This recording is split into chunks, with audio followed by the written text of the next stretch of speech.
Thank you so much, Mr. President. I'm truly honored to be here as a voice for freedom of the Cuban people and among so dear friends. Thank you, Mr. President, for meeting with us today, for your friendship, and for standing with us, the Cuban people, who wants to be free to decide our own destiny. Thank you, Mr. President, also, for your historic actions to support democracy in Cuba and to pressure the cruel communist dictatorship. Our Cuban people suffer constant oppression from the socialist state. For more than 6 decades, communist Castro regime has imposed the culture of the exclusion and the discrimination against any Cuban with a divergent expression. They abolished our civil liberties, our freedom of faith and of speech. They tried to delete our history, our faith, and our culture. The Castro regime tied the hands of the Cuban people to make us poor and dependent, because communism mutilates the human soul in order to control the society. And those who raise their voice in favor of freedom, in favor of justice, those are risking prison and even death. This July 22nd will mark 8 years since my father, Oswaldo Paya, was assassinated by the communist regime. My father founded and led the Christian movement for liberation. He was a leader of the political opposition, but he was also a moral leader to thousands and thousands of people who demanded a right to have a voice and participate to change the system.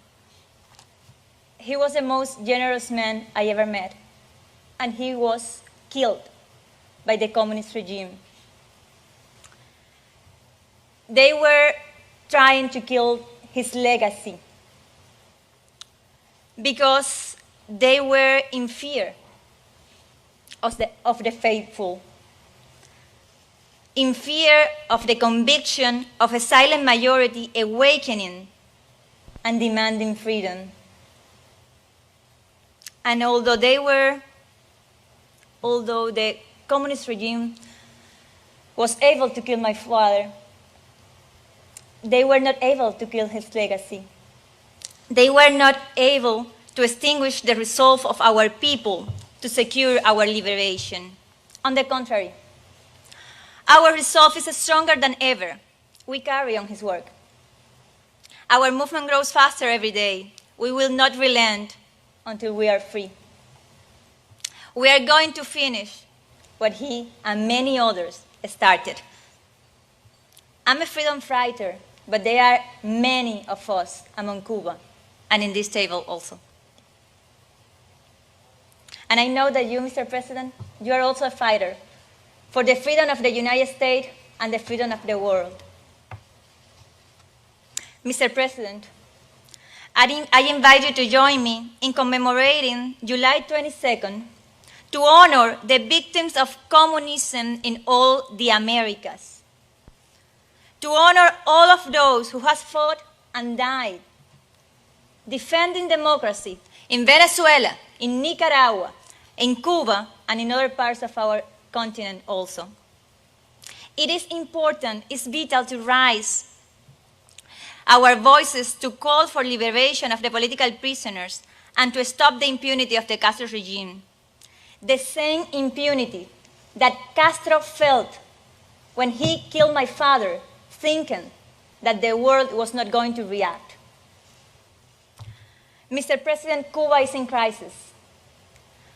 Families are living through a deep humanitarian crisis and political repression, a crisis caused by the existence of a corrupt and criminal regime, a regime that has nothing to offer to their own people but repression and violence, and that's what they are implementing right now against the citizenry. People are being detained, threatened, stripped from their cell phones, even physically assaulted, beaten up in the streets, taken to prison, simply for taking a photo in the streets or posting in social media. That's the level of fear and the weakness of the Castro regime right now. This is why your solidarity and the humanitarian help and the economic opportunities that Cuba needs should be directed only towards the Cuban people, preventing intervention from the regime, because the repressors should be cut out. We count on you, Mr. President, to continue shutting down all of the dictatorship sources of funding, which it uses to sustain the Cuban military, its apparatus of oppression, and its narco-terrorist activities. Mr. President, this hemisphere has paid a high price for tolerating 6 decades of Castro communism in Cuba, a regime that has caused the end of the democracy in Venezuela and in Nicaragua, and the largest refugee crisis of our lives. It is time to end it. The regime that infiltrated societies to spread chaos, hate, and division, and destabilize their democratic governments throughout the hemisphere and also here in the United States. Throughout the use of propaganda, the communist ideology has contaminated the minds and soul of young people in Latin America and in the United States. It is time to tell them the truth. President Trump, this dictatorship threatens peace and security of the continent. As you know, they are involved in criminal and terrorist-related activities, drug trafficking persons through the communist medical brigades, corruption, providing sanctuary and support to terrorists. Mr. President, I encourage you to indict Raúl Castro, Díaz-Canel, and all top officials of the regime.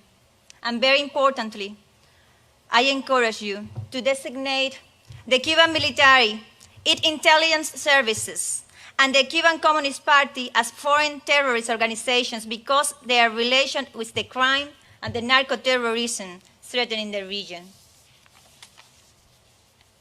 Our movement, Cuba Decides, is a national and global initiative to force the Cuban regime to submit to the will of the people and leave. It is imperative that all the nations in the free world support the Cuban people's fight for change, because the victory of the democracy in Cuba is essential to open the path to peace, prosperity, and stability in the whole hemisphere.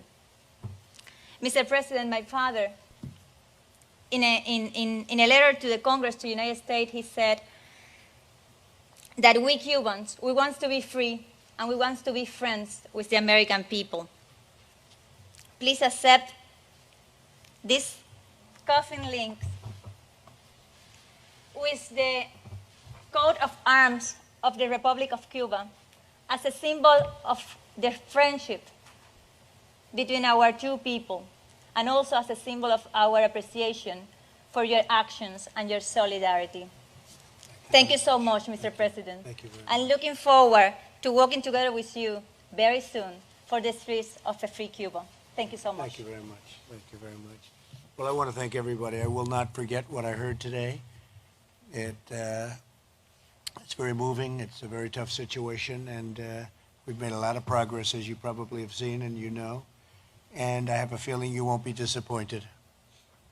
And by the way, 2020 is very important. Very important. So good luck to everybody. Thank you. Really a good job. Beautiful job. I won't forget. You have a great representative right here. So Mario will be speaking. Okay? Thank you very much. Thank you. Thank you very much.